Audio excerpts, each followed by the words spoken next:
Some secrets don't come from lies. They come from silence, from the night no one dares to speak of, until the truth forces its way back in through a child's eyes.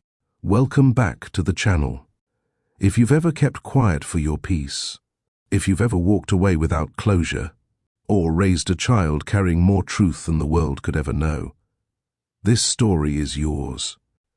It's about love, shame, dignity, and what happens when a man with everything finds out what he left behind.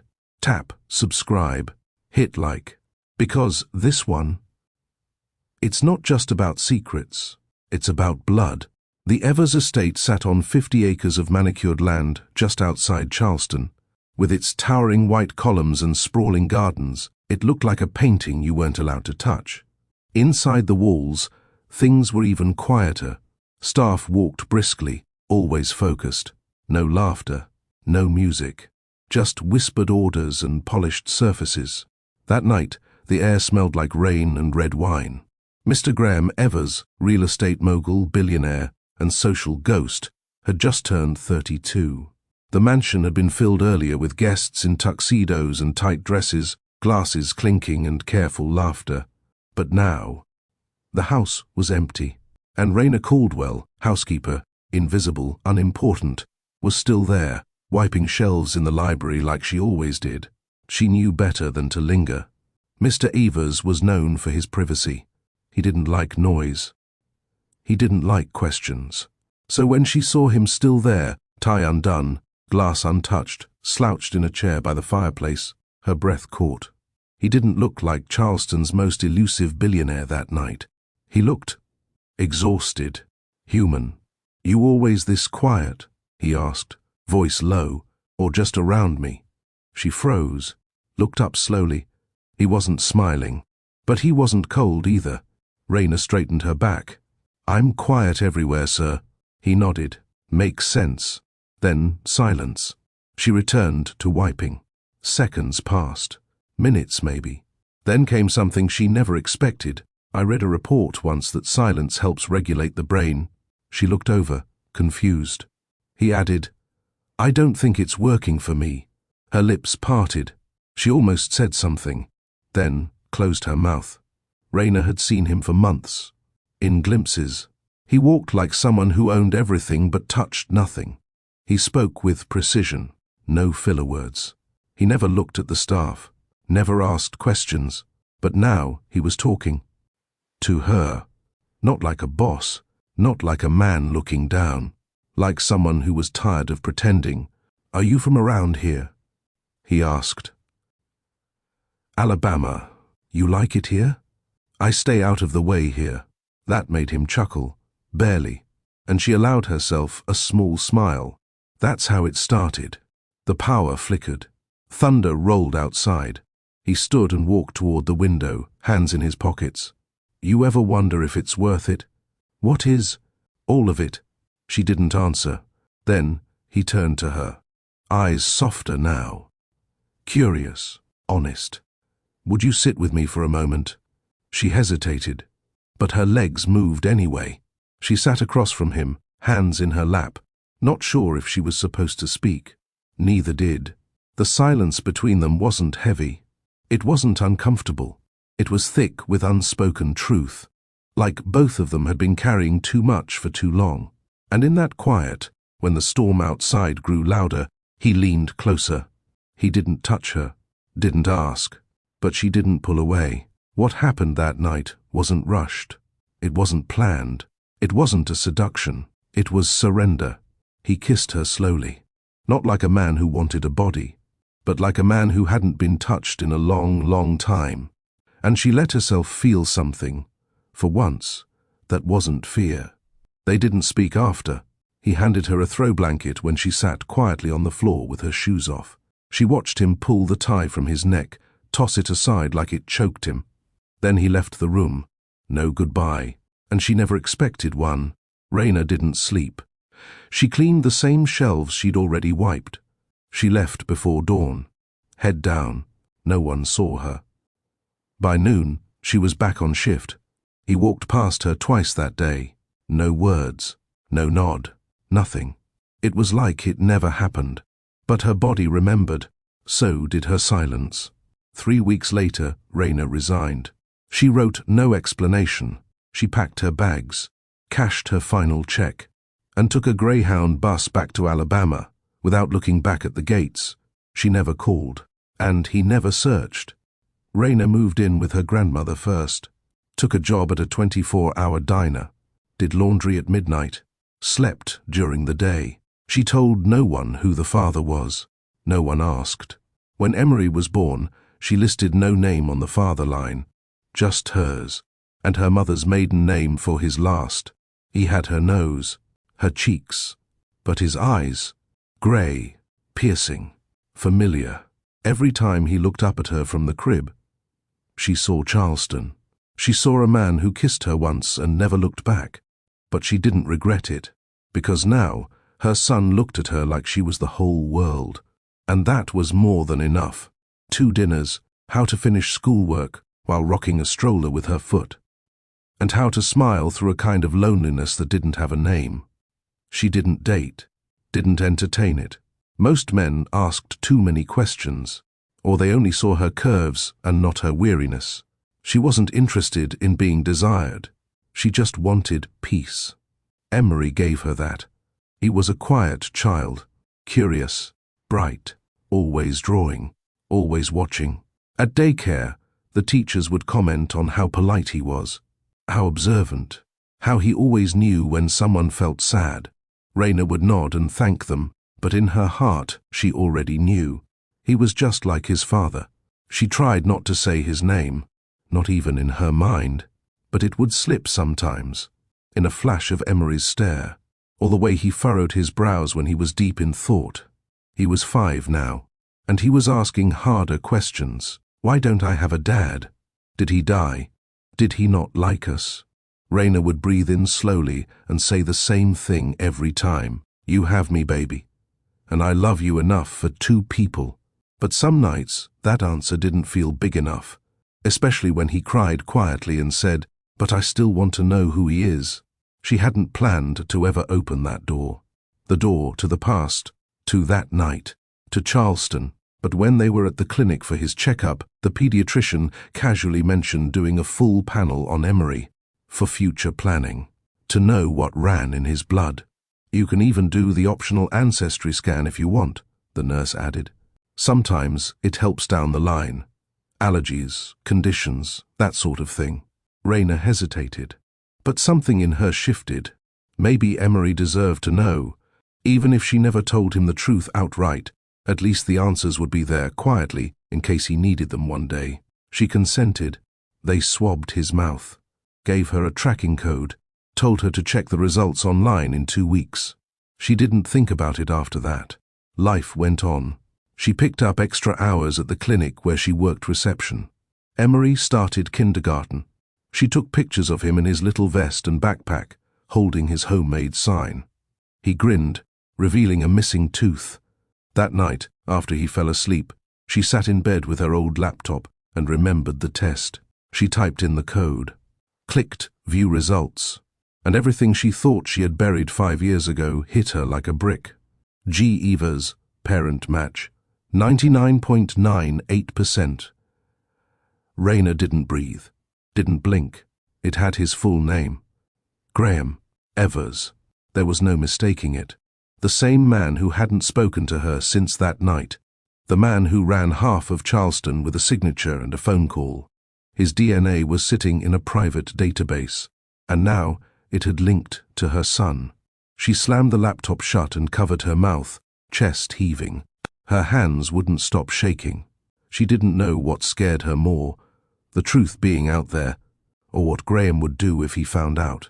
She packed a bag and drove Emery to her cousin's in the next town. Just need to clear my head, she told her. She didn't sleep for 3 days, and on the 4th, the email came. It was short, professional. Ms. Caldwell, this is an official inquiry regarding a genetic match flagged through the GenMatch DNA network. The match in question links a minor to Mr. Graham Evers.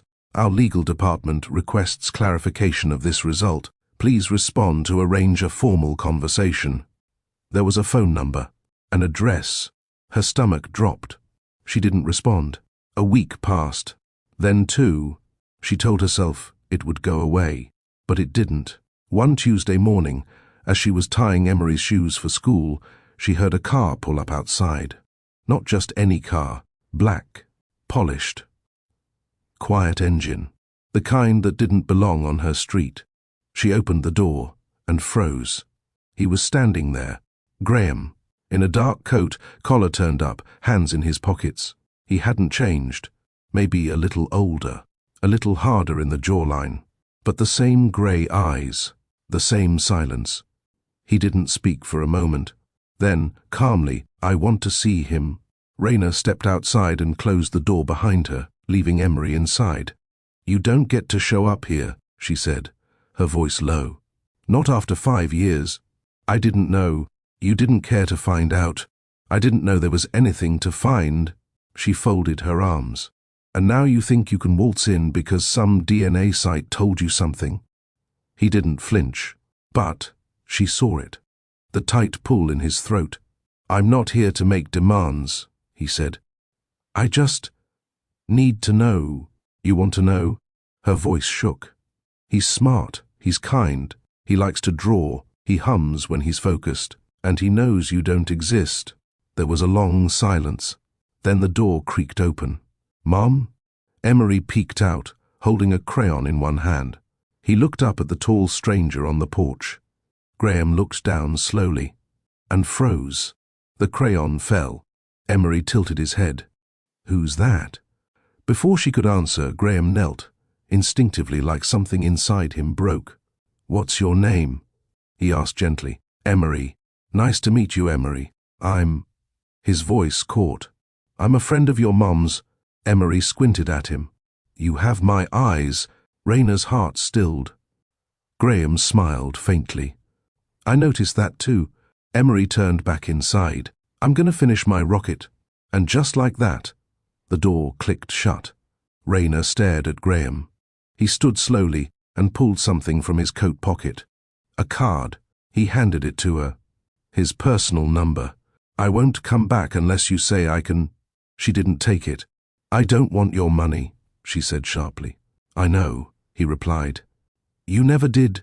Then he walked back to his car and drove away. No guards, no lawyers, no threats, just silence. But this time, it felt different. This time, it felt like the beginning of something neither of them had planned. But both might be unable to stop. 3 days passed. No calls, no texts, no sign of Graham. Raina kept the card on the counter by the microwave. She didn't touch it, didn't throw it away either. At night, she'd glance at it when washing dishes or packing Emery's lunch, like it whispered things she didn't want to hear. Emery didn't mention the man again, but she could tell he remembered. He kept drawing grey eyes, not in a scary way, just curious, like he was trying to understand something he couldn't explain yet. One morning, as she brushed his hair, he asked softly, "Was that my daddy?" Raina paused. Her hand dropped to her side. The brush stayed in her fingers. She had practiced this moment, rehearsed it 100 ways in her head, but now that it was here, nothing felt right. She knelt beside him. "Yes," she said gently. "That was your father." He didn't react the way she feared. No tears, no joy, just quiet acceptance.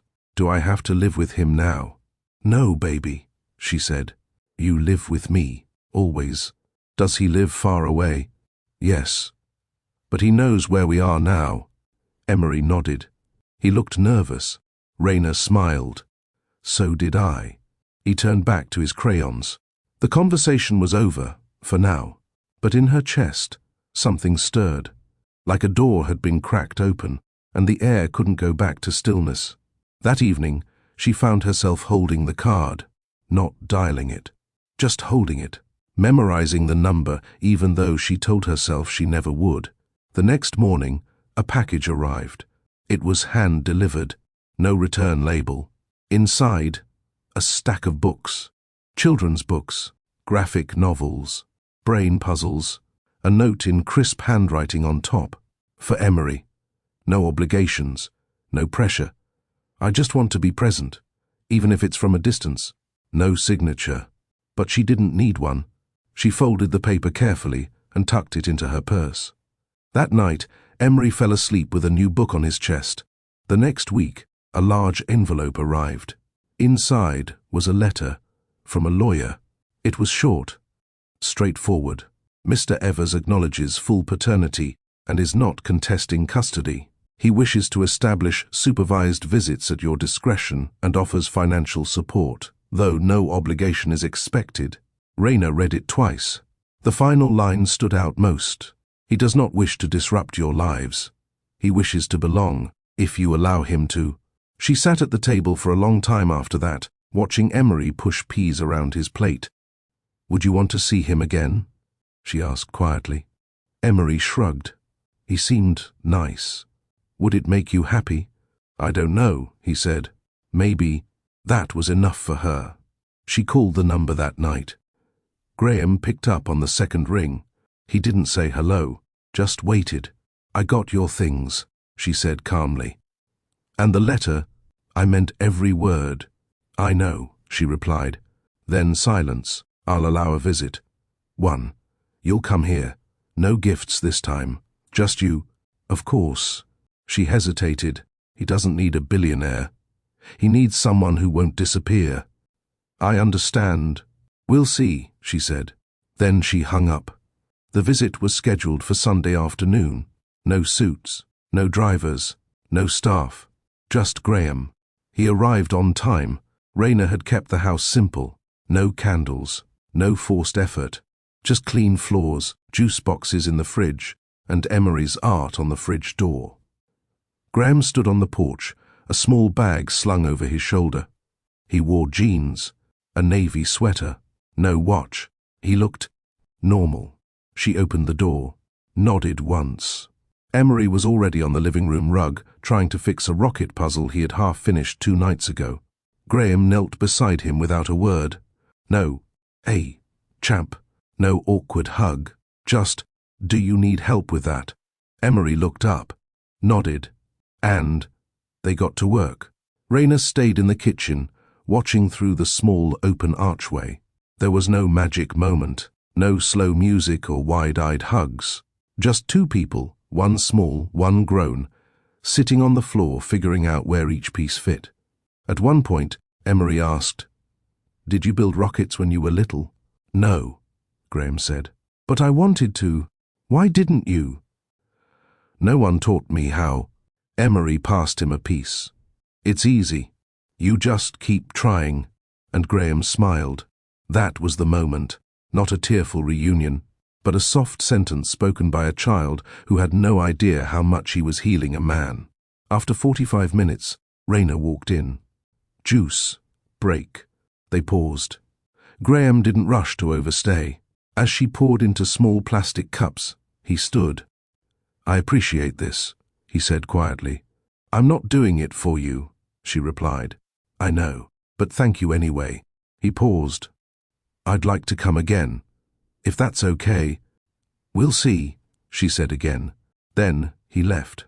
Emery took his cup, sipped, and asked, Can he come next Sunday? Raina hesitated, then nodded. We'll see. And something inside her shifted. Not forgiveness, not romance. Just a small space inside her chest she hadn't known was still locked, quietly clicking open. The next visit came the following Sunday. Raina didn't tell Graham he could come, at least not in a direct way.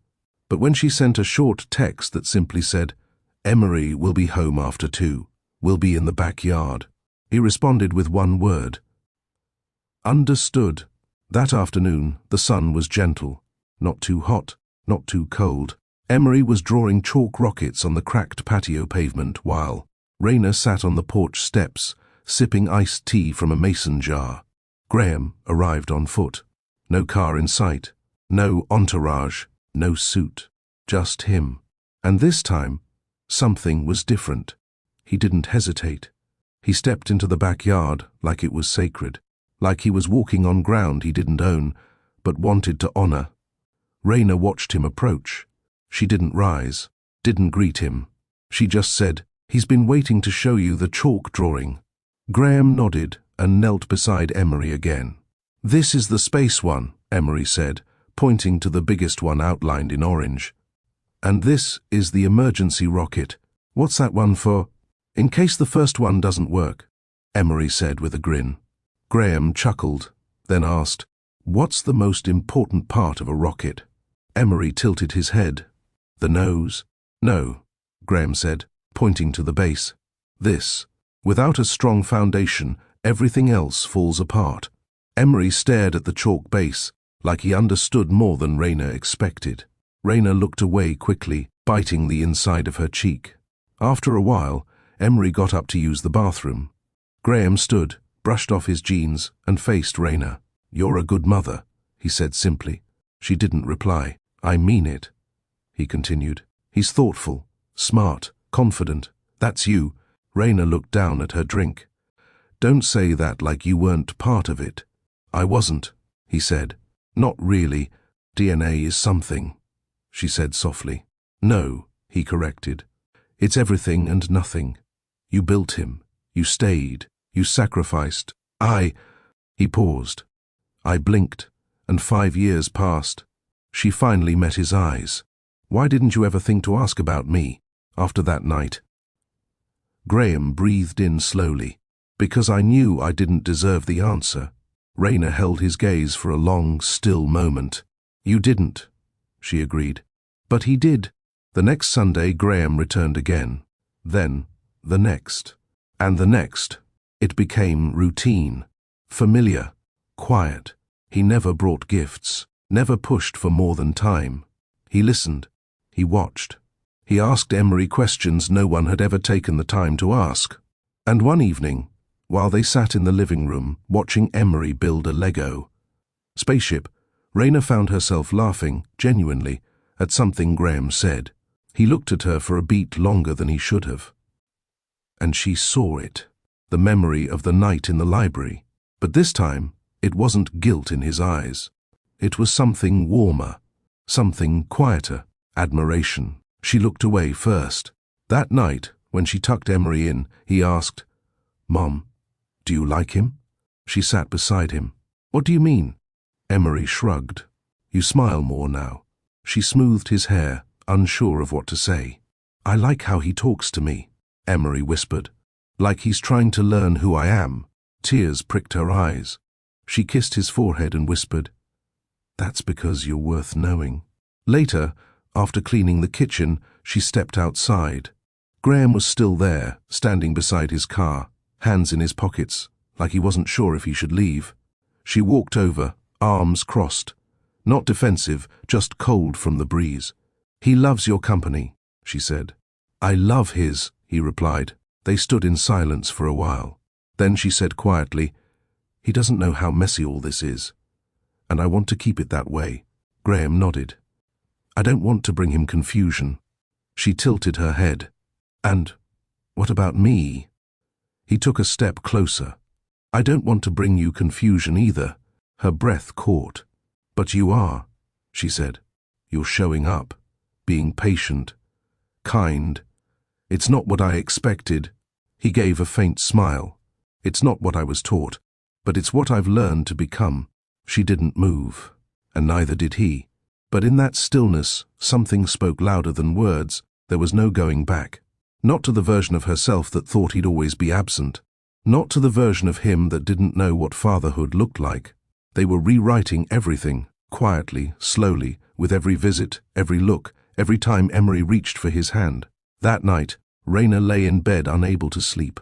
Not because she was scared, but because, for the first time in years, she didn't feel alone in this story. She felt seen, still guarded, but seen. And that changed everything. If you've ever raised a child alone, wondering if the other parent would ever care enough to show up, this story speaks to you. Have you ever had someone return after years of silence? Do you believe people can change without asking for credit? Because sometimes what a child needs most isn't perfection, it's presence. Comment below. Would you give someone like Graham a second chance? Tap like if you felt Raina's strength. Share this story if it moved you. And don't forget to subscribe, because the next part gets deeper. Raina always kept her world small on purpose. Her home was modest. 2 bedrooms, 1 bathroom, mismatched plates in the kitchen cabinets, hand-me-down curtains from her aunt. Nothing fancy, nothing loud. She liked it that way. Predictable, safe. But lately, things weren't feeling so safe anymore. Not because Graham had done anything wrong, but because he hadn't. He showed up every Sunday, never missed. He didn't ask to stay longer. He didn't cross lines. He laughed with Emery, read with him, listened, helped clean up before he left. Sometimes even sat quietly on the porch steps until Emery asked him to draw chalk outlines of spaceships again. And every week, Raina's carefully built distance cracked just a little more. That Sunday afternoon, Emery came running in from outside with a plastic water gun in one hand and excitement in his voice. "Mom, Graham said we could go to the science center next week." Raina turned from the sink, brows raised. "Did he?" Emery nodded, breathless. "He said they have a rocket exhibit, real ones, and a simulator." Raina dried her hands slowly. "What did I say about making plans before checking with me?" Emery's smile dimmed just slightly. "I just got excited." She sighed, then knelt down to his level. "I know you did, and I'm glad. But next time, let him ask me first, okay?" He nodded and ran back out. She stepped onto the porch. Graham looked up from the chalkboard he and Emery had drawn on for the past hour. He stood before she even spoke. "I didn't mean to overstep," he said immediately. "You didn't," she said. "Not yet." He nodded slowly. "I should have asked you first." "You should have," she agreed. He waited. Then she added, "But I don't hate the idea." That surprised him. He smiled faintly. "I'd take you both. No press, no attention. Just the 3 of us. Quiet, normal." She looked at him carefully. "I don't do fantasy, Graham," she said. "This wouldn't be that," he replied. "It'd be real. Boring even." "Boring sounds dangerous," she murmured. He chuckled softly. "It's all I want these days." Raina let the idea settle in her chest. Going somewhere with them. As a family. Even if no one said that word out loud. It felt big. Too big. But maybe. Not impossible. Later that night, she tucked Emery in and sat in the quiet of the living room, staring at her phone. The last message Graham had sent was from 2 days ago. "Let me know if Sunday still works. I'll bring chalk." She typed slowly. "Science center is fine." He's excited. "So, we'll go." She hit send before she could change her mind. His reply came less than a minute later. "Thank you. I'll handle the tickets. I'll text you the details tomorrow." She turned the phone face down and leaned back on the couch, letting her thoughts stretch out. Was this what CO parenting looked like? Was this trust? Or was she fooling herself? She didn't know. But she did know that she hadn't felt this steady in years.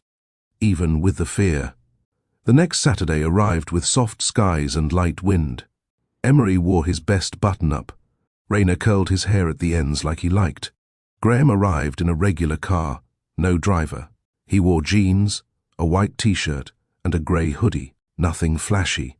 No cameras. No assistants. Just him. "Ready?" he asked. Emery beamed. Raina nodded. They drove to the science center in silence, save for Emery's chatter in the back seat. Once there, Graham paid in cash. Refused the VIP entrance. Waited in line with everyone else. Raina noticed how people looked at him, even in his casual clothes. He couldn't hide the weight of his presence. Something about him just felt seen, but he stayed close. Kept his voice low. Let Emery lead the way. They spent 2 hours in the space exhibit. Graham let Emery pull him into every room. He let him ask every question. And when Emery pointed to a model ship and said, "That's the one I'm going to fly one day," Graham didn't laugh.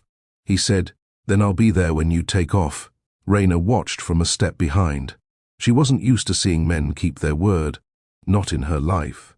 She'd seen plenty of promises fall apart. But not this. Not a man kneeling to help his son lace his sneakers in public. Not a man wiping jelly off Emery's mouth without making a show of it. Not a man who seemed to want nothing from her, but gave everything to their child. Later, at the snack counter, Graham stepped beside her while Emery sat with his apple juice. "I know this is new," he said quietly. She nodded. "But I'm not doing this for redemption." "I know. And I'm not doing it to win you back."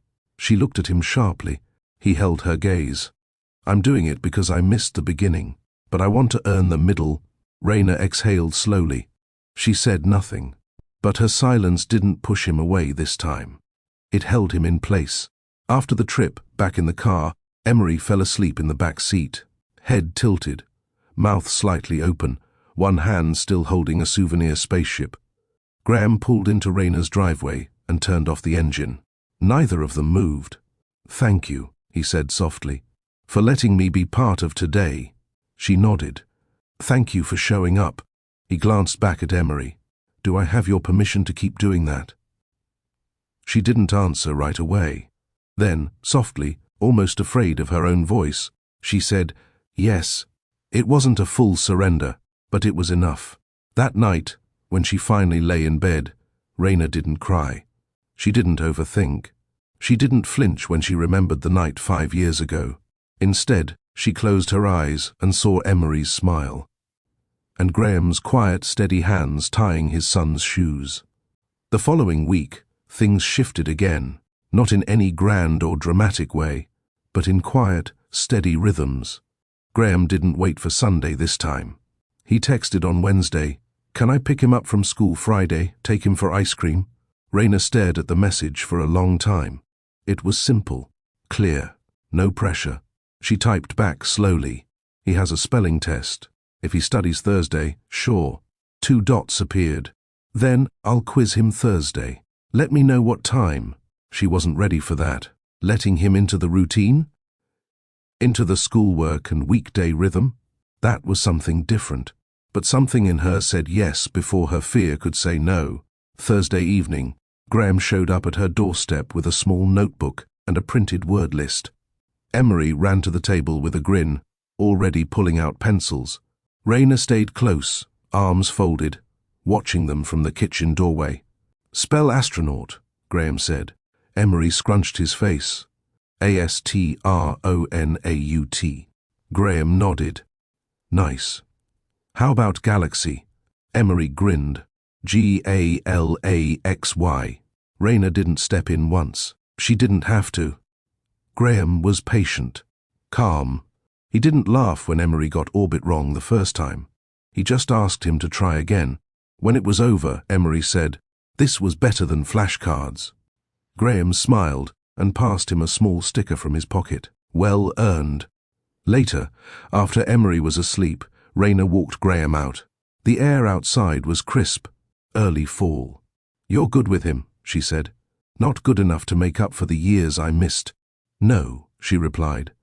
"But you're trying." He hesitated, then looked at her. "I'm not here for temporary." Her heart pulled tight. "I know." He stepped closer, but not too close. "I can't rewrite what I didn't know, but I want to be the man he can count on." She studied him for a moment. "And what about me?"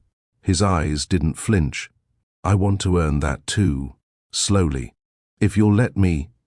Her walls didn't fall, but a small window opened. "Good night, Graham." He smiled faintly.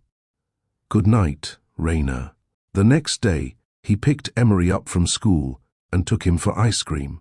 Sent Raina a picture, Emery with sprinkles all over his mouth and a cone in each hand. She didn't realize she was smiling until her Kio worker said, "Who's got you grinning like that?" She quickly locked her phone and muttered something about her son. But that night, she stared at the photo again. Not because of Graham, but because Emery looked so full of joy, full of ease, full of something she had tried so hard to give him alone, and now saw blooming faster with someone else there too. The following weekend, Graham asked if he could take Emery to a father-son build workshop downtown. "Would you come too?" he asked. She shook her head. "No. That's for you two," He didn't argue, and Emery came back later that afternoon with a wooden robot in one hand and paint on his cheeks. He let me mess up the wiring and didn't even get mad, Emery said, wide-eyed. Graham glanced at her quietly as Emery ran to his room. Raina caught his eyes and nodded once. No words were needed. He was doing more than showing up. He was staying. Sunday came again, but this time Emery asked something new. Can he stay for dinner? Raina raised a brow. What would we even cook? I want pizza. Pizza's not dinner, she teased. It is if it has vegetables on it. Graham, standing behind him, shrugged with a playful look. I won't argue with that logic. She rolled her eyes. Fine, but y'all are chopping the peppers. An hour later, the three of them were in the kitchen. Graham diced. Emery grated cheese. Raina stirred sauce. It was chaos. Loud. Warm. When the timer dinged and the pizza came out, Emery clapped like they'd won a prize. After they ate, Graham helped wash dishes. Raina handed him a towel without asking. You've adapted, she said. He smirked. I learn fast. Not always. No, he agreed. But when it counts, she looked at him, really looked this time, not the billionaire, not the man from her past, just a man, one trying, one present, one who watched their son like he was looking at something sacred, and it scared her how much she wanted to believe this version of him was real. Later that night, after Graham left and Emery was asleep, Raina sat on the porch with her tea. She thought about all the years she carried this alone. The baby kicks, the fevers, the first lost tooth, the job applications she turned down, the nights she cried quietly so Emery wouldn't hear. She had done it all, fiercely, proudly, but now that someone else was helping, she didn't feel weak. She felt like maybe she could finally exhale, not because Graham made it easier, but because Emery deserved every piece of love he could get. And Raina, she was starting to believe she might deserve some too. The week after the pizza dinner, everything settled into a new kind of rhythm, not predictable but consistent enough to feel like it might last. Raina caught herself moving differently, not checking her phone in fear, not watching the calendar to count the distance between Emery's questions and her answers. Graham was around, and not in a flashy way. He texted every other day, checked in, asked about Emery's class trip, showed up when he said he would, never asked for more than what she offered. But that's what unsettled her most. He didn't ask for her time. Yet he kept earning it anyway. Thursday evening, after Emery's parent-teacher conference, Raina stepped out of the school building and found Graham leaning against his car. He hadn't told her he'd come. She walked up slowly. You didn't have to be here, she said. I wanted to be. She studied his face in the soft streetlight. How was he? He asked. Brilliant, she replied. Curious, kind. The teacher said he leads without being loud. Graham's mouth pulled into a smile. That sounds like you. Raina didn't answer, but the compliment sat warmer than she expected. He opened the passenger door. I'll drive you home. She didn't argue. On the ride back, Emery talked non-stop from the back seat about a clay volcano, project, his music class, and a girl who said her dog could sing. Graham asked questions the whole time, never fake, always curious. Raina watched him from the corner of her eye, arms folded, lips pressed tight. She wasn't used to this. A man who didn't try to dominate the moment. A man who wasn't filling space, but respecting it. When they got to her house, Graham walked them to the porch. Raina unlocked the door. Come in for a minute, she said. It wasn't a question. Inside, Emery ran to get a book he wanted to show him. Graham waited in the entryway, hands in his pockets. You're doing better than I thought, she said, arms crossed. Better than you thought I could? He asked. No, she replied. Better than I thought anyone would. That hit him. He nodded once. You're cautious, he said. I'm protective. Of Emery. Of myself. He stepped closer. And I respect that. She looked up. Most people just try to talk around it. I'm not most people. Her eyes softened, then narrowed. That used to mean something different. I know. Silence stretched again, thick and fragile. Before she could say more, Emery returned with the book. A pop-up one with planets that burst open like magic. They sat on the couch. Graham let Emery lead the pages, asking about each one, listening, not correcting. Raina sat on the armrest, watching them. Halfway through the book, Emery yawned. "Go brush your teeth," she said softly. "I'll tuck you in." He nodded sleepily and walked off. Raina stood, but Graham stayed seated, eyes on the last open page. He spoke quietly. "He deserves everything I didn't give him." She turned slowly. "And what about me?" He looked up at her. "You deserved more than what I left you with." "Which was nothing," she said bluntly. Graham didn't defend himself. "I thought I was doing you a favor by walking away. I told myself it was one night, that you wanted distance. I left, but you let me disappear," she said. "You didn't even wonder why." "I wondered," he said, his voice thick. "Every day. But I didn't think I had the right to reach out." "Why?" "Because you weren't just a mistake. You were a mirror. You saw me when I wasn't performing, and I hated that." She looked at him sharply. "I didn't ask for anything, and that scared me more than the women who did." His confession silenced the room. Raina stepped back, breath shallow. "You think words fix this?" "No. I think showing up will." She turned away, fists clenched, walking toward the kitchen to get space. But when she got there, she didn't want distance anymore. Not because she forgave him, but because part of her needed to know if this version of Graham, this calm, patient, stripped-down man, was real. She poured 2 glasses of water and walked back. He was still on the couch, palms open, like he didn't know what to do with them anymore. She handed him the glass, sat beside him. "You hurt me," she said, voice quiet. "Not by leaving, but by pretending I never existed." "I didn't pretend," he said. "I punished myself for it. Silently. Stupidly. I almost sent you a picture once," she confessed. "When Emery was born." He looked at her, stunned. "I didn't," she continued, "because I thought you'd look at it and delete it. I would have stared at it until the screen cracked." He meant it, and that's what shook her more than anything. Raina leaned back on the couch, glass in hand. "He calls you Graham, not Dad. I noticed. He'll figure it out soon. I want him to." "And then what?" Graham looked at her. "Then I hope he sees the man I'm becoming, not the one I was."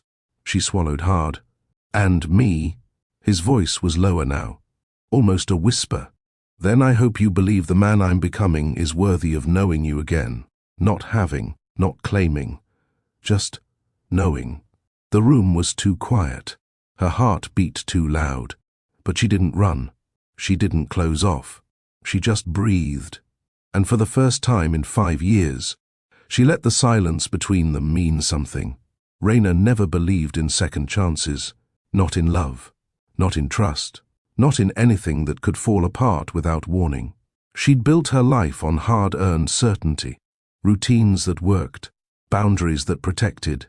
But now, the man she once left in silence was sitting in her living room, listening to her son breathe, watching her heart soften. And for once, she didn't want to run.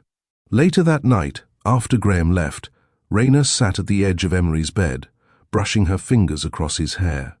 He was asleep, one hand tucked under his chin, the other holding that pop-up planet book like it was a blanket.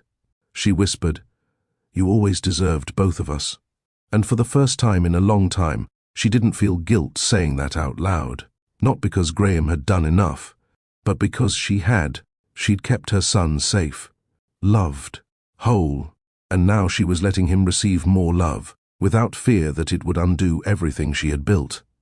The next day, Graham didn't text. Neither did she. But when Emery got home from school, he asked, "Is Graham coming this weekend?" She nodded. "He'll be here Sunday." Emery smiled. "Can we make cookies again?" She smiled softly.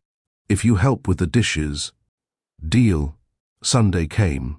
They made chocolate chip cookies in the early afternoon. Emery insisted on using extra chips, even though they'd melt into puddles. Raina let him. The kitchen was warm with laughter and flour, and something she hadn't felt in a while: comfort. Graham arrived a little after 3. He brought nothing but himself, as usual. But the moment he stepped inside, Emery ran into his arms with a squeal. "Try one," he said, holding out a lumpy cookie. Graham bit into it like it was the best thing he'd ever tasted. "Perfect," he said. "You're lying." Emery laughed. "I'm respecting the chef." Raina shook her head with a smile. The rest of the afternoon passed easily. They played a board game on the floor, Emery explaining the rules faster than anyone could follow. Raina kept score. Graham kept losing. When evening came, Emery started yawning. "I can do bedtime," Graham offered. Raina hesitated. Emery perked up. "Can he?" She nodded slowly. "Go brush," she told him. Once he was out of earshot, she looked at Graham. "He's never let anyone else do bedtime, not even my cousin." Graham's expression softened. "I won't mess it up." He didn't. She stood in the hallway while he read from the planet book. Emery snuggled in close, whispering questions about Jupiter's rings and moon craters. Then, in the softest voice, she heard Emery say, "I like when you're here." Graham swallowed. "I like being here." When Graham stepped out, the room dark behind him, Raina was already standing at the doorway. "He fell asleep before the last page," he said. She nodded. They walked back to the living room, both quiet, both aware something had shifted. When they sat, there was no space between them. Not touching, but no space. "I didn't expect this," she said. "Neither did I. But it feels like it's been waiting." He turned toward her slowly. "It always was." Her breath caught. He didn't move in, didn't reach for her, just looked at her like she was the only thing that made sense. And somehow, she wanted to be looked at like that, but fear still sat behind her ribs. "I don't want to ruin the peace we've built," she whispered. "Then we won't," he replied. "We'll only go where it's safe for both of us." She studied him, and finally asked the question she hadn't dared before. "Would you have looked for me if there was no DNA match?" His eyes dimmed. "I don't know.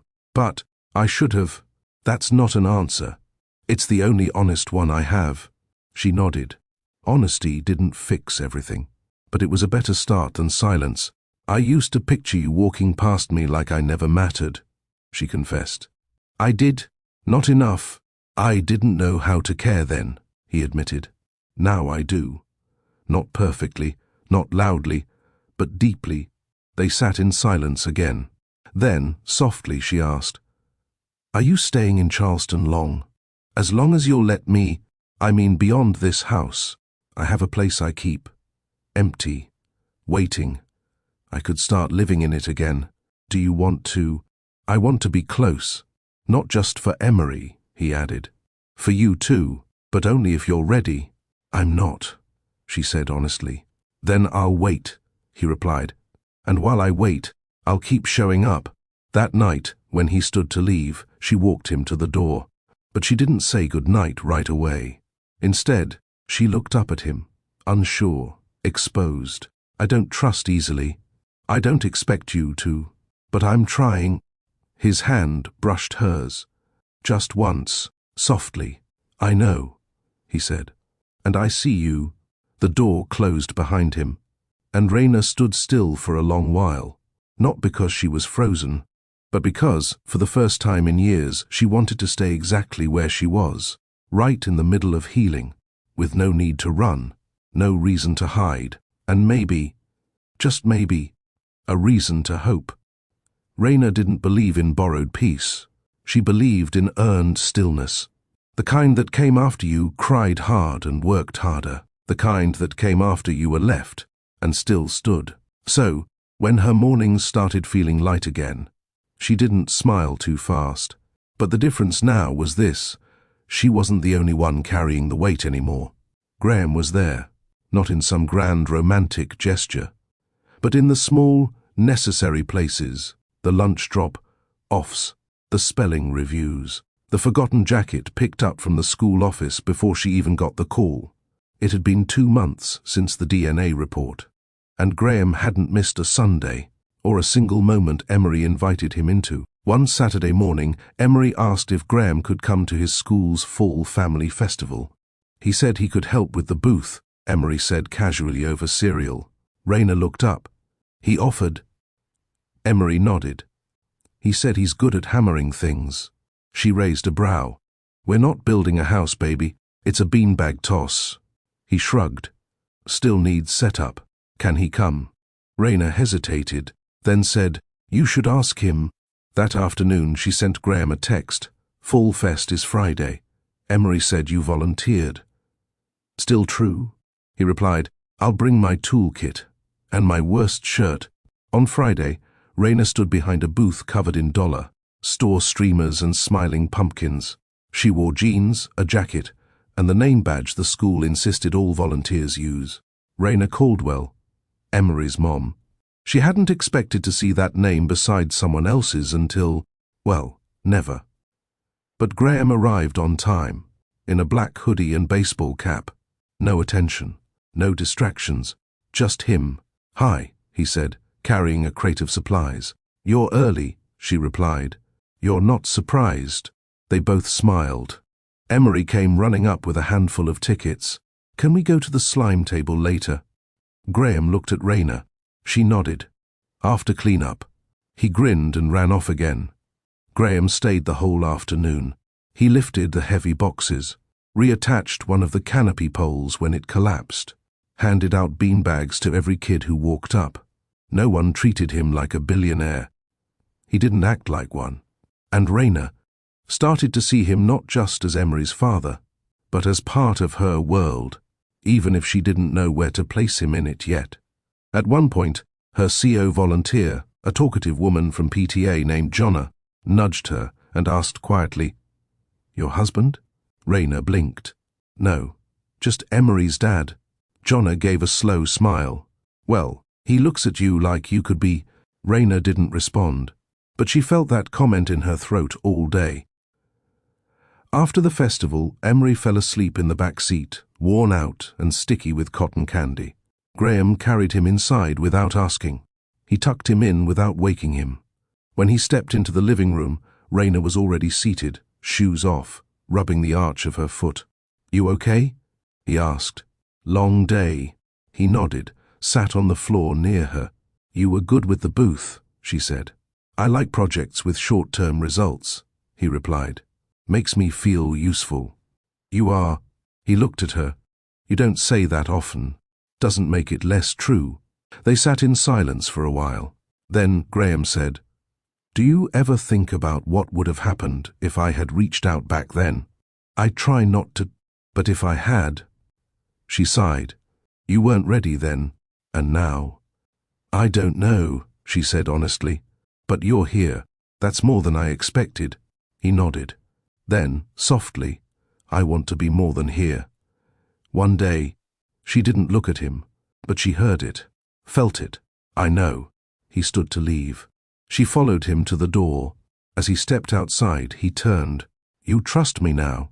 She held his eyes, then said, I'm getting there. He smiled. That night, she didn't cry. She didn't overthink. She didn't lie to herself. She lay in bed and whispered a truth that scared her more than anything. She was falling for the man who'd once let her go. Not because of who he was then, but because of who he'd become now. Monday came with rain, a soft, steady drizzle that wrapped the streets in quiet. Raina dropped Emery off at school and drove to work with the windows cracked just enough to let the air in. The radio was off. She didn't need noise. All weekend, her thoughts had lingered in places she wasn't used to touching. Not just the memory of Graham holding their son at the school festival. Not just the way he looked at her when he said, I want to be more than here. But the way her heart didn't recoil this time.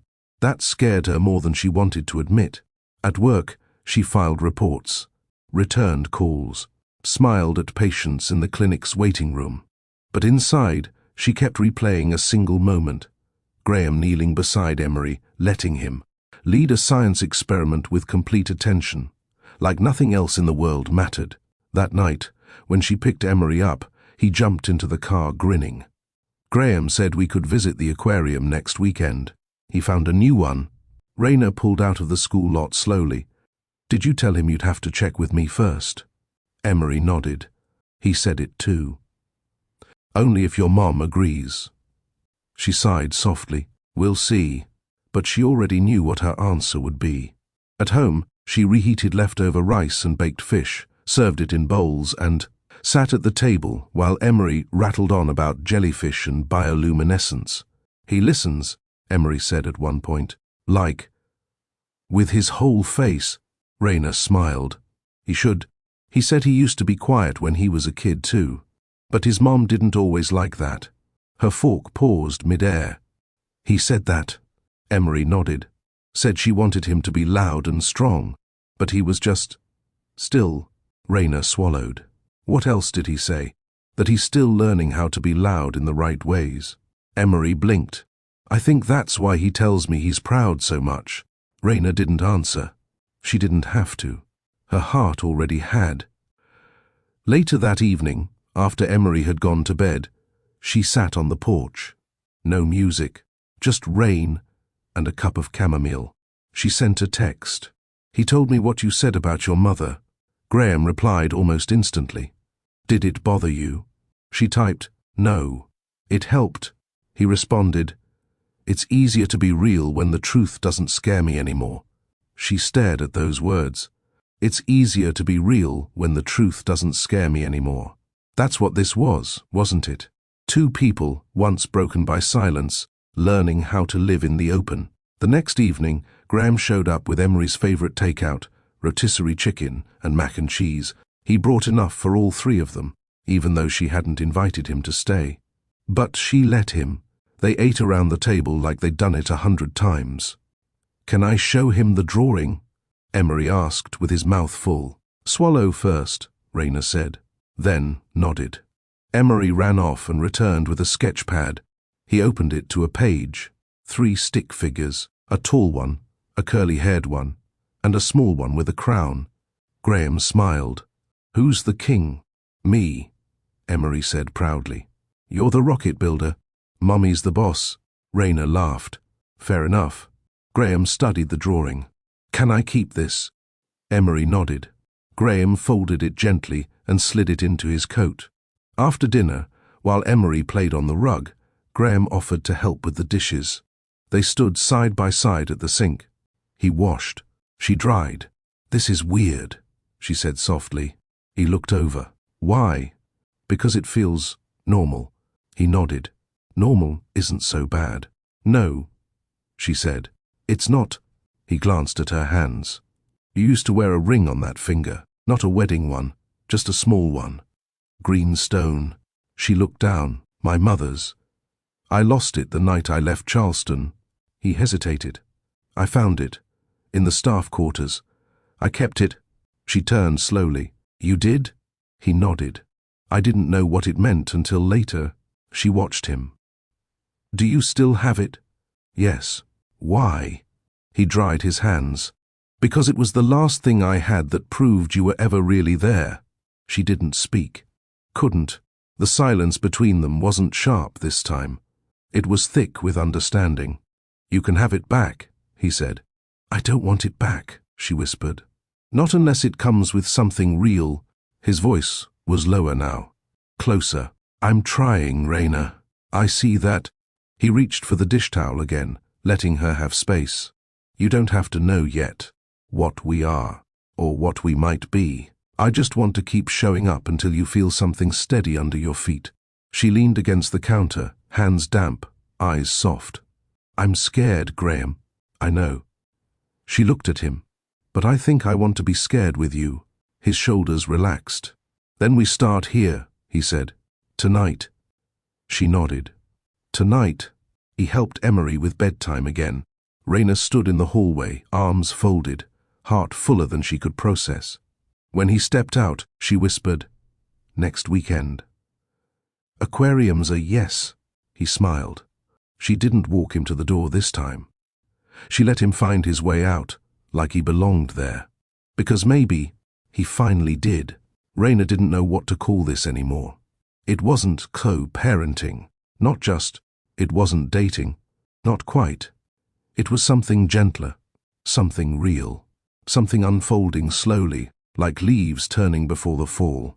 The next Sunday came, but it didn't start with Emery. It started with her. A text from Graham.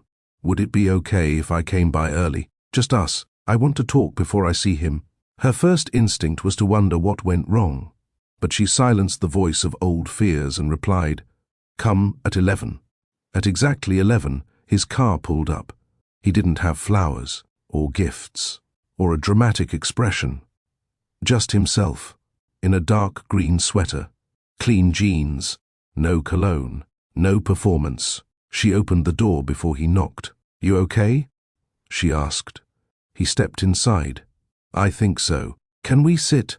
They sat in the kitchen, across from each other. The table was bare. The space between them, heavy. Graham started slowly. "I haven't talked about my father much." Raina blinked. "You never have. He died when I was 13. He wasn't much of a father before that. Business trips, expectations, distance. He shook my hand more than he hugged me." She leaned in slightly. "I've spent most of my adult life trying not to become him, but I didn't realize that by staying away from my own child, I became him in the worst way." Raina didn't interrupt. Graham continued. "I didn't reach out to you back then because I told myself it was respectful. I didn't call because I believed maybe you wanted me to disappear. But the truth was, I was afraid that you'd changed, that I hadn't, that we'd look at each other and see regret." She exhaled softly. "And now when I look at you, I see the woman who carried more than her share, and never once asked for pity." His voice cracked. "And when I look at Emery, I don't see a mistake. I see my redemption." Raina looked away, eyes stinging. "You could have said this weeks ago. I wasn't ready to say it the right way." She nodded. "And what do you want, Graham? Beyond Sunday visits, beyond safe conversations?" He didn't hesitate. "I want a life that includes both of you. Not one where I stop by, one where I stay." Raina stood and walked to the sink, needing movement to ground herself. "I'm not used to men meaning what they say. I don't blame you, and I'm not used to feeling seen without giving too much away." "Then don't give anything away," he said gently. "Just let me see." She turned. Their eyes locked. It was the first time in 5 years she didn't shrink from the way he looked at her. Instead, she stepped closer. One step, then another. "I don't trust this," she whispered. "I know, but I don't want to stop it either." His breath caught. "Neither do I." They stood inches apart now, the space between them thick with memory. "I don't need promises," she said. "I need proof." He reached up slowly, tucked one of her curls behind her ear. "No rush," he said. "No pressure, just presence." And he didn't kiss her, but he let his hand linger, let her lean, just barely, into his palm. That was enough. The front door opened. Emery's voice rang out. "Mom?" "I'm back." Raina stepped back, just in time. Graham turned toward the hallway with a calm smile. "Hey, champ, you ready for rockets today?" Emery appeared with a bag of markers and a paper plate spaceship. "Been ready since Tuesday." They all laughed, and the moment was tucked away, not gone, not ignored, just placed gently between them, waiting. That afternoon, they drove to the park together. Emery ran ahead with a kite, and Raina stood beside Graham beneath the tall oaks. "You're quiet," he said. "I'm thinking about what it would have been like if this was our start instead of our restart." He nodded. "It would have scared me. I wouldn't have known what to do with someone like you. And now I just want to learn how to keep you from ever feeling alone again." She didn't smile, but she didn't look away either. "I'm still scared," she said. He reached down, not for her hand, but for the edge of her jacket sleeve. Just brushed it. "I'll walk with you through it." Emery ran back toward them, calling their names. They both turned, and without thinking, they stepped toward him, together, as if that's where they'd always belonged. The walk back from the park was quiet. Emery skipped ahead, swinging a stick like a sword, and narrating his imaginary galaxy battle to the trees. Behind him, Rayna and Graham walked in step, shoulders almost touching, neither rushing, neither talking. But in the quiet, something new settled. Not tension, not hesitation, something warmer. Comfort, the kind that says, "I'm still here. You don't have to watch your back this time."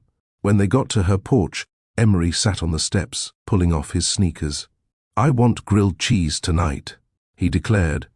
Rayna looked down at him, amused. "That's not a request, is it?" "It's a declaration," Graham added. Emery laughed. "Yup, it is." Rayna shook her head and unlocked the door. Graham followed them inside, but paused by the entryway. "I can run out and grab groceries," he offered. "Give you a break." Rayna glanced over her shoulder. "You trying to earn extra points?" "No. I'm trying to make up for years I wasn't here for post-park snack demands."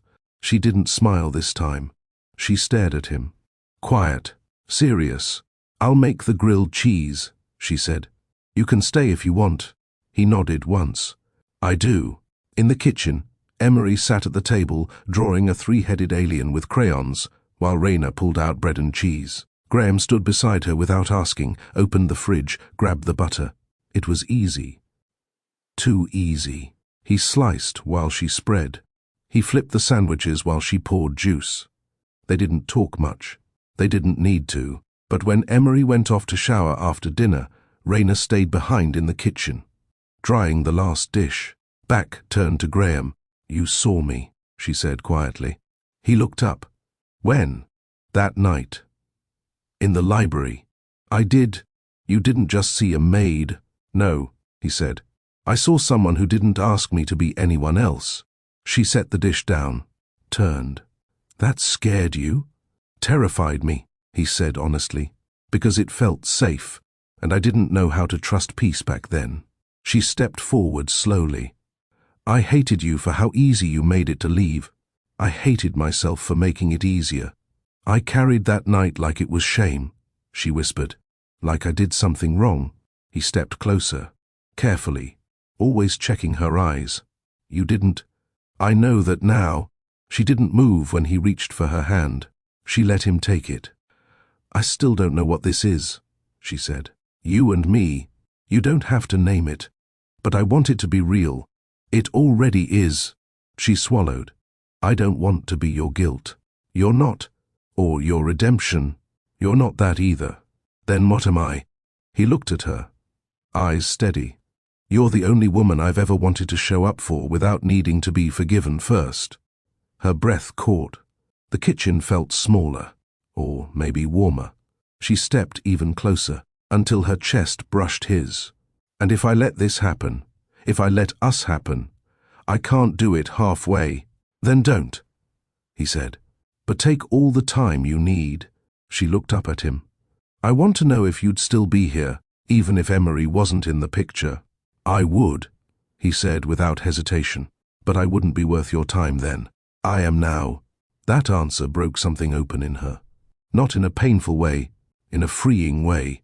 She leaned into him, let her head rest lightly against his chest. He didn't pull her closer, didn't take the moment as permission for more. He simply held her there, like a promise. Minutes passed like that. Still, safe, true. Then she whispered, "Stay for a while." He exhaled slowly. Yes. They didn't talk for the rest of the evening. Emery showed him his space Lego build. Rayna made tea and curled up on the couch while they sat on the floor.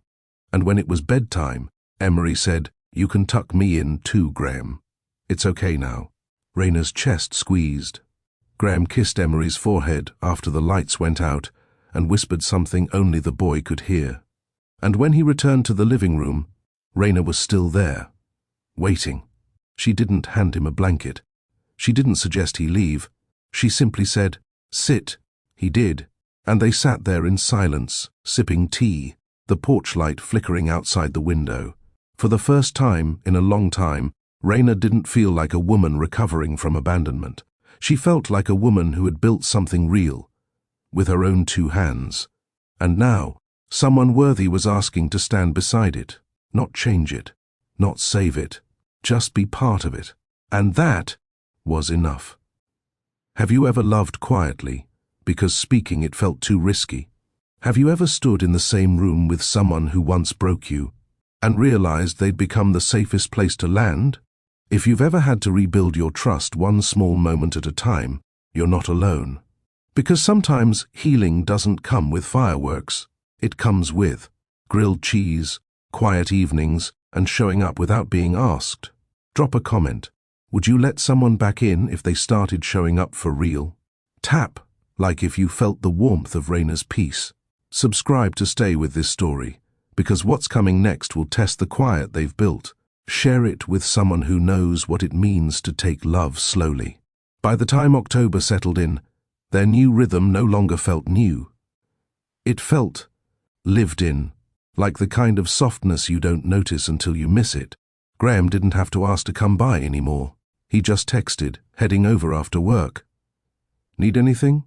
Or, Emery said he wants to show me his solar system again, round 3. And Raina found herself texting back things like, grab oat milk if the store's on your way. He left his sneakers at school again. You can pick them up. Don't be late for your Friday promise. She wasn't sure when the shift happened, when managing around him became making room for him. But it had. One evening, as she folded laundry, Emery sat at the kitchen table doing homework. Graham leaned against the fridge, reading out vocabulary words. Orbit, rotation, eclipse, done, Emery shouted. 10 out of 10. Nailed it. Raina glanced up. That's because you practiced. Graham raised an eyebrow. And because I'm an exceptional study partner, Emery grinned. You're both awesome. Raina shook her head with a soft laugh. We'll put that on your report card. After dinner, when Emery went to shower, Graham lingered in the kitchen. He was rinsing plates when he said, without turning around, I have to go to Atlanta next week. A few days. Business. Raina froze by the cabinet. Okay. He glanced back at her. Will you be okay with me gone? She shrugged, still facing the dishes. I did it alone for 5 years. That's not what I meant. I know. He dried his hands, turned to her. I'll call every night. I'll FaceTime if you both want. She leaned against the counter. He'll ask for you. And you. She looked at him. Not soft, not harsh, just real. I don't like when people leave. I'm not leaving, he said. I'm working. I'll be back Thursday. You promise? He stepped closer. I won't break my word. He brushed a knuckle gently along her wrist. Can I still come by tomorrow before I leave? She nodded. Emery will want to say goodbye. He searched her face. What about you? I'll pretend I'm not counting the days. He smiled softly. The next day, he came early, picked Emery up from school, took him for a quick burger and milkshake. When he returned to the house, he handed Raina a small brown envelope. She frowned. What's this? He hesitated. It's not a gift, just something I want you to have. She opened it. Inside was her mother's ring. Polished, cleaned, restored. Her fingers trembled. You kept it all this time? I told you I did. She ran her thumb over the green stone. I thought I'd never see it again. I did too, he said quietly. But I think it belonged with you. Still does. She didn't say thank you. She didn't have to. She slipped it into her pocket. Travel safe, she said. I will. And come back. His eyes held hers. Count on it. Then he kissed Emery's forehead, gave Raina one last look, and stepped out into the cool air. The door closed, and the house felt quieter than it had in weeks. That night, Raina curled up in bed and held the ring in her palm. She hadn't worn it since the night she left Charleston. She hadn't thought she could. But now, it didn't feel like going backward. It felt like holding something that had survived with her. She put it on her finger and whispered into the dark, You still fit. Tuesday came without noise. No morning text. No knock on the door. No casual visit or Emery giggle echoing down the hallway. Just stillness. And it unsettled her more than she thought it would.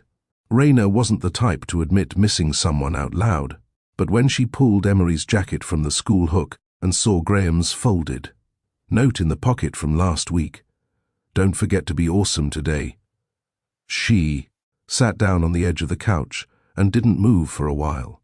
That night, Emery asked, "Did he land yet?" She checked her phone.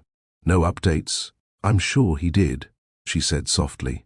But the silence made her stomach feel tight. He texted later that evening, past Emery's bedtime. "Landed safe. Long meeting day. I miss him. And I miss you." She stared at the screen for longer than she should have, then replied, "Emery misses you too." She didn't mention herself. The next 2 days passed with video calls. Emery talked his ear off, while Raina stayed mostly quiet in the background. But Graham noticed. "Are you okay?" he asked on the second night. "I'm fine," she replied. "Don't lie to me." "I'm not lying," she said softly. "I'm just thinking." He didn't push, and that made it worse somehow, because she wanted him to. Thursday morning, she checked the time 3 times before noon. He hadn't confirmed his flight. No updates. She told herself not to reach out, then told herself again. By 3:15, Emery was already talking about their evening plans, like Graham was definitely going to show up. "He said we'd make pizza and watch the eclipse online," Emery said. "He promised." Raina nodded. "Let's see if he gets here in time."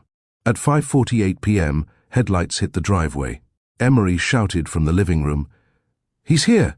Raina stood at the kitchen counter, wiping her hands, grounding herself. Graham walked through the door with a bag over one shoulder and soft eyes. "I didn't want to text," he said. "I just wanted to show up." Raina looked at him. "You could have called." "I could have," he said. "But you've had enough men call and disappear. I'd rather knock and stay." She didn't smile, but she didn't look away either. He stepped forward, slowly, still cautious, still respectful. Emery ran up, jumped into his arms. "You made it." Graham smiled and kissed the top of his head. "Told you I would." They made pizza. Emery added olives and marshmallows. Graham ate it without flinching. Then, as the moon began its slow pass across the screen, Raina stood beside Graham in the darkened living room, arms folded, heart exposed. "Did you think about me while you were gone?" she asked suddenly. He turned. "Every day." "What part?" "The part I wanted to come home to." Her breath hitched. "I miss the quiet with you," he added. "The space that doesn't ask me to perform, just exist." She looked at him, and for the first time allowed herself to see him not just as a man returning, but as a man trying. "I don't know what this is," she said, "but it's not nothing." "No," he agreed. "It's not." He touched her hand lightly, barely more than a brush. "Can I stay the night?" "On the couch, just to be near, not for anything else." She nodded. "You can stay." After Emery went to bed, Graham took his place on the couch while Raina locked the doors, shut off lights. When she passed by him with a blanket in her hand, he caught her wrist gently. "I'll never leave without telling you again." She met his eyes. "And if I ask you to stay one day, not because of Emery, but because of me, I'll already be here," he said. And that was the first night she fell asleep with her guard half down and her heart half open. And the air. Still safe. Raina never thought she'd let a man's rhythm fold into her life again. But now, the toothbrush beside her sink wasn't hers. The hoodie on the back of her kitchen chair wasn't either. Graham hadn't officially moved in, but he hadn't left either. And somehow, everything still felt calm. No pressure, no claiming. Just belonging. Emery adjusted to it without questions, without awkwardness. Like part of him had always known this was supposed to happen. The mornings started earlier now. Graham brewed coffee. Raina packed Emery's lunch. Emery wandered in sleepy-eyed with socks that never matched and asked the same thing every day. "Who's taking me today?" Sometimes it was her. Sometimes it was Graham. Sometimes both. One Wednesday morning, while Graham tied Emery's shoelaces, Raina leaned against the doorframe and watched them. "You're good at this," she said quietly. He glanced up. At what? Not panicking.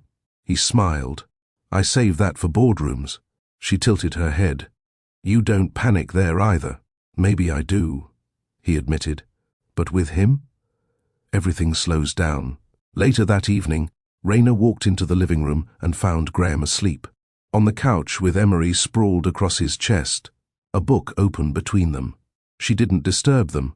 She just sat on the opposite chair and watched. Two people she loved. Two people she never imagined in the same picture. And yet, there they were. The next night, while Emery played with his Lego set, Raina stood beside Graham in the kitchen. She stirred pasta. He opened a bottle of wine. You've never asked to sleep in my room, she said, voice low. Graham paused. Should I have? No, she said. But I want to know why. He leaned on the counter. Because I didn't come back to take space I didn't earn. She stared into the pot. You've earned it. Even if I have, I want to stay in the place where I'm needed most first, on the floor, in the hallway, on the couch. I want to be where you trust me to be, not where you feel obligated to let me stay. She blinked, then looked at him. That's the answer I didn't know I needed. He stepped closer. I'm not in a rush, he said, because this, us, feels like forever, and forever doesn't need shortcuts. The pasta boiled over slightly. She turned to handle it, but her heart was already spilling. That night, when Emery was asleep and Graham had stretched out on the couch again, Raina walked over with a pillow. She stood over him, then slowly knelt beside the couch. He looked up. She placed the pillow on his chest, rested her head there. He didn't move, didn't speak. He just adjusted slightly so she'd be more comfortable. Her ear was over his heart, and it didn't race. It beat steady, constant, like he was right where he wanted to be. Don't fall asleep on me, he whispered with a smile. Too late, she murmured. They didn't kiss. They didn't touch beyond that. But the way she lay across his chest with her hand tucked under his shoulder, that was more intimate than anything they had ever shared before. She was no longer afraid of the silence, because this time she knew what it meant. The morning after she fell asleep on his chest, Raina woke up before dawn. The house was still. Graham was gone. The pillow was back on the couch, neatly placed. He hadn't crossed a line, not even a little. But his scent still lingered faintly in the fabric, and something about that made her heart ache in the quietest, gentlest way. In the kitchen, she found a folded note on the counter. His handwriting, clear, even, precise. Didn't want to wake you. Left coffee in the pot. I'll be back after your shift. If you need quiet, I'll sit in it with you. She stared at the words for a long time. He wasn't asking to be part of her life anymore. He was part of it, and she had no idea when that stopped scaring her, or when it started feeling right. That evening, after her shift at the clinic, she came home to find Emery playing in the yard and Graham sweeping the leaves off her porch steps. She paused by the gate, keys in hand, just watching.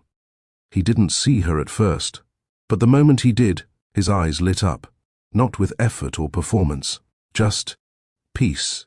You're early, she said, stepping up to him. I missed my porch duties last week, he replied. She raised a brow. You're calling it your porch now? He smiled. It's ours. Emery made it official with sidewalk chalk. She glanced down and saw the faded letters along the side, home base in bright blue. She swallowed. You really didn't come back just for him, did you? No. Then why? He leaned the broom against the railing and stepped closer. Because the moment I saw you that day in Alabama, on that porch, holding the door, standing between me and a truth I didn't deserve, I realized something. What? I'd rather fight for the hard kind of love that takes time than settle for the kind that's easy to walk away from. She looked up at him. And do you think I'm ready for that? I think you already are, he said quietly. I think you're just waiting to believe it. Raina crossed her arms, not defensively, but to stop herself from shaking. I used to dream about this, she admitted, when I was pregnant, after he was born. I'd imagine you showing up one day, asking about him, staying. And now that it's real? he asked. I don't know what to do with it. Then let me help, he said. Not by rushing you, not by forcing you, but by being exactly what you and Emery need, day by day. Whatever that looks like. They stood in silence. Then she said, Come inside. I made dinner. Graham blinked. You cooked? Spaghetti. Not glamorous, but he asked for it. It's perfect. Dinner was simple. Emery talked about planets and worms, and how the girl in his class said she could do a cartwheel but fell into a desk. They laughed. They passed bowls. They moved like a family without trying. Later, after Emery was tucked in, Raina stepped onto the porch again. Graham followed, quiet as always. She stood with her arms on the railing, watching the streetlight glow through the trees. I never let myself think I could have something like this, she said. I thought love was a storm I'd never survive twice. He didn't speak right away. Then, it's not a storm anymore. She turned to him. It's a slow fire. Gentle, constant, warm. And I want to keep feeding it, Raina. Not burn you, not consume you. Just warm the places that have gone cold. Her chest tightened. No one had ever spoken to her like that. Like she wasn't something to be claimed, but something to be respected, to be held, to be loved. Gently, he took a step forward. I won't cross this line until you say so. She reached for his hand. You just did. And for the first time since the night in that library 5 years ago, she kissed him. Not fast, not desperate, but deep, soft, knowing. When they parted, she whispered, Don't be careful with me. Be real. His forehead rested on hers. I'm already both. They didn't say anything else. They just stood there, in the quiet, in the trust, in the beginning of something they no longer had to imagine. Because this time, it was real. Graham didn't sleep on the couch anymore. Not after that kiss. He still didn't sleep in her bed every night, but the space between them was no longer filled with doubt. It was filled with small routines. Evening tea, soft conversations, quiet touches. Emery seemed to sense the change without needing it explained. One morning, while tying his sneakers, he asked, Are you guys married now? Raina nearly dropped the bowl of cereal. No, she said slowly. Emery frowned. You kiss, though. Graham, pouring coffee, froze. Raina gave him a look before kneeling next to Emery. People don't have to be married to love each other, she said. We care about you. We care about each other. That's what matters. Emery nodded, satisfied. Okay, just wondering. My friend said, if a dad kisses a mom, they have to buy a house. Graham laughed. Well, tell your friend we'll think about it. But that planted something. Raina noticed it the next week when Graham left for a day trip to Raleigh. He didn't leave his toothbrush. He didn't stay the night after he got back. He seemed distracted. He was quieter at dinner, still present, but somewhere else behind the eyes. After Emery went to bed, Raina washed dishes while Graham stood beside her drying. Everything okay? She asked. Just work things, he replied. A potential merger. It's big. Complicated. She nodded. You've been quiet about that part of your life. I didn't want to bring business into your space, but it's part of you, she said, glancing over. You don't have to hide it. He leaned on the counter. Sometimes I forget how to balance it all. And the last thing I want is to let success in one place destroy what I'm building in another. You mean here? I mean us. She dried her hands and turned to face him fully. Then don't disappear on me, she said softly. You don't have to explain everything, but don't shut me out. He nodded. I won't. A few days later, the merger story hit the local news. Graham Evers, lead strategist, billion-dollar stakes, public interest rising. Raina didn't say anything, but she read every line. That night, she asked him, Why didn't you tell me how big this was? He looked tired. I didn't want it to change how you see me. It doesn't intimidate you? No, she said, but lying by omission would. He stepped closer. I'm used to people chasing me for money. I wanted to know you were different. I was different before I knew your net worth." He blinked. She added, "But I'm not impressed by your money, Graham. I'm impressed by how you show up for a boy who draws rocket ships and eats his spaghetti too fast." He exhaled, tension draining from his shoulders. "You're not going to make this easy on me, are you?" She smiled softly. "Why should I? You're finally worth the effort." They kissed in the kitchen that night. Longer, deeper. And when they broke apart, neither said a word. Because love wasn't a declaration. It was how he refilled her tea without asking. How she folded his hoodie with care. How Emery slept more peacefully now than he ever had before. This was real, and now the world knew who he was. But Raina?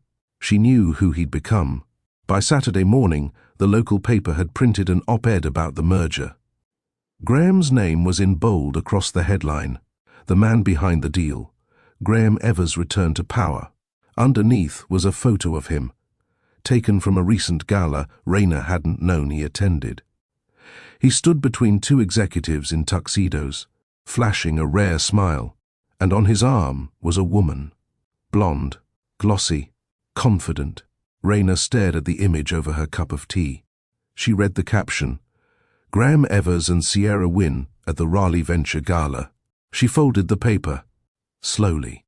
By the time Graham arrived at her door that evening, Emery had already gone to bed. She let him in without saying a word. "I didn't think it would be in print so fast," he said quietly. She walked back into the kitchen. "The photo or the woman?" He followed her in. "Raina, she looked good on your arm. She's my former PR rep. That's all." "I'm not accusing you of anything," Raina said, placing her mug in the sink. "I'm just realizing something." "What?" "That I don't know how to fit into that world." His voice lowered. "You don't have to, but you do. That's the part I can't ignore." He stepped closer. "You think I care about galas and optics and status more than this?" "No," she said. "I think I care more than you realize about what it feels like to watch someone you care about exist in a world where you've never belonged." He was quiet. And then he said, "I'm sorry, not to fix it, not to excuse it, just to acknowledge it." She looked at him, unsure of how to respond. He reached into his jacket and placed something on the counter. Her brows furrowed. A small velvet box. "Graham, open it." She did. Inside wasn't a ring. It was a simple necklace, silver, with a small rocket charm. "For Emery," he said. "So he knows I'm not going anywhere, even when work takes me away." Raina blinked hard. "You didn't have to do this." "I wanted to," he said. "I won't always get things right, but I never want him to question how deeply I want to be in his life." "And me," she whispered. Graham stepped in closer. "With you, I want to build something the world doesn't get a say in." She lowered her gaze. "Then don't keep me in the shadows." "I won't," he said. "There's a fundraiser next weekend. I want you to come." She looked up. "Are you sure?" He nodded. "I don't care who sees us. I want to introduce you the way I should have done months ago." She smiled, lips trembling. "Okay." When he kissed her that night, it wasn't heated or rushed. It was patient, present, like a man choosing his home, over and over again. The next weekend, Raina stood in front of her mirror, dress zipped, earrings in, hair curled softly at the ends. She'd never felt elegant before, but now she felt like herself, just elevated. Graham's car pulled up outside. He stepped out in a tailored navy suit, his jaw clenched with nerves and something else. Hope. When she opened the door, he froze. "You're stunning," he said simply. She blushed. "You don't look too bad yourself." They drove in silence, hands brushing occasionally. At the venue, all eyes turned. Some whispered. Some smiled. Raina stood tall. Graham placed a steady hand on the small of her back. "I've got you," he said low. She nodded. They met colleagues, clients, executives in expensive suits. Some asked questions, others offered sly glances. But one thing was clear. Graham didn't let go of her hand. Not once. By the end of the night, when they stepped outside under the cool air, he leaned close and said, "Thank you for trusting me with this." She looked up at him. "I'm proud of you," she said. "But I'm more proud of who you've become outside of the money and business." "I'm not that man anymore," he said. "The one who left, the one who ran." She placed her hand on his chest. "I know." Their kiss under the stars wasn't for show, wasn't for gossip columns, wasn't for appearances. It was for them. And finally, nothing else mattered. It was Emery's 7th birthday. A backyard barbecue, nothing extravagant. No photographers, no luxury sponsors. Just what he wanted: games, a bounce house, cupcakes, and his mama. And Graham. He had arrived early, before the guests, before even the caterers. He came with folding chairs, extra juice boxes, and a stack of rocket-themed decorations he picked up from a party store in Durham. "Rocket Man, huh?" he'd said to Emery a week before, kneeling beside him in Rayna's living room. Emery had nodded. "I want to be the first black astronaut to fly past Saturn." Graham smiled, tapping his chin. "Bold goal." "You know it takes a lot of work." "I don't mind." Emery had shrugged. "My mama says anything worth having takes work." Today, the boy wore a blue tee with Saturn printed across the front and his curly hair tucked under a cardboard space helmet Graham had found online. Guests trickled in. Friends from school, Rayna's neighbors, a few of her co-workers from the diner. It wasn't long before the yard filled with the kind of noise that only comes from joy unfiltered, shouts, giggles, stomping feet on trampoline vinyl. Rayna stood near the folding table, rearranging juice pouches. Her sundress fluttered in the breeze. Her curls were pulled into a high puff. And her eyes. They followed her son with the careful gaze of a mother who remembered every scraped knee, every fever, every lullaby. "You okay?" Graham asked, approaching with a plate of cupcakes. She looked up. "Yeah, just taking it all in." "You did this," he said softly. "Every inch of it." Her voice lowered. Not alone. They stood there, shoulder to shoulder, watching the boy who connected their lives in ways no deal, no scandal, no amount of time could unravel. Emery ran up, breathless. "Mama, look." Graham helped me make a rocket out of Legos. She knelt to his level. "That's amazing, baby." He beamed. "Can he help me blow out the candles too?" Her eyes met Graham's. She hesitated, but only for a second. "Of course," she said. He'd be honored, and he was. Later, as the sun dipped low and the candles flickered against the twilight, Graham stood behind Emery, one hand on the boy's shoulder, the other steadying the cake. Everyone gathered around, counted down. 3, 2, 1. Emery made his wish, blew hard, and in that pause, between the breath and the cheer, Graham looked at Rayna. His expression said everything. "Thank you. For this moment, for trusting me, for letting me love him." And she blinked slowly in return, whispering a truth she hadn't said out loud yet, but now knew without a doubt. He's never been a maybe. He's home. That night, after the last cupcake was packed, after the kids left with goodie bags and the trash bags were knotted by the back gate, Rayna and Graham sat on the porch steps. The porch light buzzed above them. Emery had already fallen asleep inside, still wearing his space helmet. Graham exhaled. "That was amazing. You handled sugar-rushed 7-year-olds better than I expected," she teased. He chuckled. "I did my time in boardrooms. This was tougher." Silence settled. Then she asked, "Are you sure you're ready?" He didn't ask for what. He knew. "Yeah," he said. "I am." She looked down at her hands. "He still has your last name on his birth certificate." "I don't care about that," Graham said gently. "I care that he knows who he is, that he feels safe, loved, seen." Rayna turned to him. "What about us?" He reached into his jacket pocket, pulled out a small envelope. "This came yesterday," he said, handing it to her. She opened it slowly. Inside, a legal document with bold black letters across the top. Petition for voluntary acknowledgement of paternity. Her eyes widened. "I'm not asking to take him away," Graham said quickly. or even to change how you raise him. I just want to be listed, officially, as his father." She stared at the form. "I want to be there for his milestones, his questions, his setbacks. I want to show up for parent-teacher nights and middle school basketball games. And when he falls in love for the first time and gets his heart broken, I want him to know I never left again." Tears slipped down her cheeks. "I thought I'd have to do this alone forever," she whispered. "You did the hardest part already," he said, taking her hand. "Let me carry the rest with you." She leaned against his shoulder, and, for the first time in years, she let herself exhale, fully. That night, Graham didn't stay over, not because he wasn't invited, but because they didn't need to rush what was already sacred.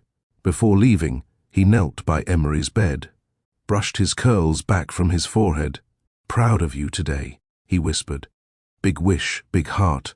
Emery stirred, half awake. "Did you have fun?" Graham smiled. "Best day I've had in a long time." "Me too," the boy murmured, drifting again. Graham watched him sleep for a while, then slipped out, heart full, steps quiet. 2 months later, the sun spilled across the Durham courthouse steps, casting long shadows on the pavement. Graham adjusted his cufflinks. Raina stood beside him in a tailored navy jumpsuit. Her hair framed her face softly. She looked calm, confident, not as the maid who once cleaned hotel floors, but as the woman who raised a son in dignity and strength. Emery held both their hands. He wore a little grey suit, clip-on tie crooked, eyes bouncing from one window to another, like it was all some new adventure. "Are they going to call us?" he whispered. "Soon," Raina said. He looked up at Graham. "You nervous?" Graham bent down. "A little." "Me too," Emery said, grinning. "But Mama said big stuff takes big courage." Graham looked at Raina. She nodded once. They were called in. Inside, a short hearing. Paperwork acknowledged, signatures witnessed, and then Emery turned toward the judge, unsure if he was supposed to say anything. The judge, a middle-aged black woman with kind eyes, smiled at him. "Do you want this man to be listed as your father, young man?" Emery looked up at Graham, then back at the judge. "Yes, ma'am," he said clearly. "Because he already is." The courtroom stilled. Raina's throat tightened. Graham closed his eyes for a breath, and when he opened them again, he knew this wasn't a redemption arc. It was a beginning. Later that night, they were back at home, just the three of them. A quiet dinner, laughter over spilled apple juice. Emery asking to sleep in their bed just tonight. He curled up between them, one hand on Raina's arm, the other clutching Graham's shirt. After he fell asleep, Graham whispered, "You ever think this would happen?" Raina ran her fingers over her son's curls. "I stopped trying to imagine. I just kept going." "You saved him." She shook her head gently. "We saved each other." They stayed like that for a while. No grand gestures, no final declarations, just peace and presence. A few days later, a package arrived. No return address. Raina opened it cautiously. Inside was a small velvet box and a folded card. She opened the card first. No pressure, no expectations, just truth. Inside the box was a simple ring. Not flashy, no diamonds, just a band engraved with "Our boy," "Our choice," "Our beginning." Her fingers trembled. That night, she didn't bring it up. She wore it, not on her left hand, but around her neck, strung on a thin chain. And when Graham saw it, he didn't say a word. He reached over, kissed her shoulder, and whispered, "Thank you." Over time, people asked about their story. How'd you two meet? Was it love at first sight? Wasn't it messy? But they never explained it in full, because sometimes the truth isn't about the scandal or the gap in time. It's about who stayed, who came back, who chose love after loss, who chose family, not because of law or blood, but because of heart. If you've ever carried the weight of a secret because it felt safer than the truth, if you've ever raised a child alone, hoping love would one day knock again, If someone once left and you learned how to live without them, but then they showed up differently, then you understand what this story is. Not about maids or billionaires, not about DNA. It's about what happens when love matures, when it stops begging to be seen and simply starts showing up. So if you've ever held space for someone who returned changed, this story was yours. And if you stayed with us until now, thank you. Like this video if it reminded you that family is deeper than titles. Comment below. Do you believe someone can return and still be worthy of love? Share this with someone who might need this reminder. And subscribe to Mr. Charles Stories, where every story is built on love, redemption, and real emotion. Because we don't just tell stories, we remember what it means to feel.